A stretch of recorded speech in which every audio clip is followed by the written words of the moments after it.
ஒன்று வந்து ரொம்ப ஆபத்தான டெரரிசமு, அதுக்கப்புறம் பொருளாதார குற்றம். இது ரொம்ப முக்கியமானது ஒன்று இருக்குது. இதில் என்னென்னா சைல்டு ப்ரோனோகிராஃபின்னு சொல்லுவோம். செக்ஷன் 67B ஐடி ஆக்டில் என்ன சொல்கிறாங்க, குழந்தைகள் சம்பந்தப்பட்ட பாலுணர்ச்சியை தூண்டக்கூடிய, அதுக்கப்புறம் குழந்தைகள் ஆபாச வீடியோஸ், இந்த மாதிரி இதை சர்ச் பண்ணுறது. அதுக்கப்புறம் ட்ரக்கு சம்மந்தப்பட்டது, ஒரு ஒரு கஞ்சா, கொக்கைன்னு. இப்போ ஒன்றும் இல்லை, இப்போ 2 நடிகர் வந்து உள்ளே போயிட்டாங்க இந்த ட்ரக்கு சம்மந்தமாக.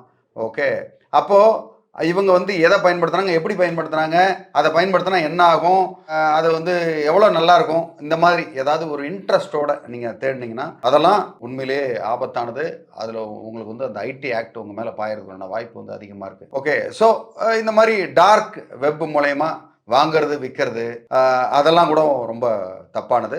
அது மாதிரி வாட்ஸ்அப்பை ஹேக் பண்ணுறது, ஃபேஸ்புக்கை ஹேக் பண்ணுறது, பேங்க் அக்கௌண்ட்டை ஹேக் பண்ணுறது, இந்த மாதிரி சமாச்சாரங்களை பற்றி தேடுறது,